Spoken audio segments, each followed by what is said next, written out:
سب جانتے ہیں کہ بھارت اور چین کا شمار دنیا کی سب سے زیادہ آبادی رکھنے والی ممالک میں ہوتا ہے۔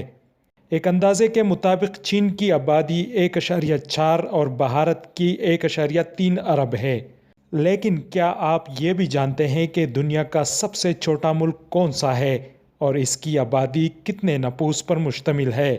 جی ہاں، ریپبلک آف ملائیشیا کا شمار دنیا کے سب سے چھوٹے ملک میں ہوتا ہے، جس کی آبادی صرف 33 افراد پر مشتمل ہے۔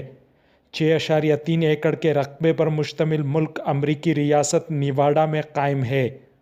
ریپبلک آف ملائیشیا ایک خود ساختہ ملک ہے، جس کی اقوام متحدہ اور کسی دوسرے ملک کے سامنے کوئی حیثیت نہیں اور نہ ہی اس کو الگ ریاست تسلیم کیا گیا ہے۔ 1977 میں ریپبلک آف ملائیشیا کو بنانے کا خیال کیون بوگلے اور ان کے دوستوں کو آیا، جو اس چھوٹی سی جگہ پر رہائش پذیر تھے، جس کے بعد انہوں نے اپنے طور پر ریپبلک آف ملائیشیا کی آزاد ریاست کا اعلان کیا اور کیون بوگلے کو ملک کا صدر نامزد کر دیا۔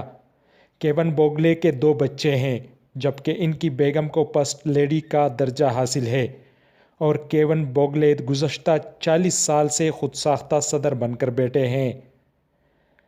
ریپبلک آف ملائیشیا کا ملک میں اپنا قانون، ثقافت اور کرنسی ہے، جبکہ سیاحوں کی بڑی تعداد ہر سال ملک میں آتی ہے اور ملک میں داخلے کے لیے انہی سیاحوں کو اپنے پاسپورٹ پر مہر بھی لگوانا پڑتی ہے۔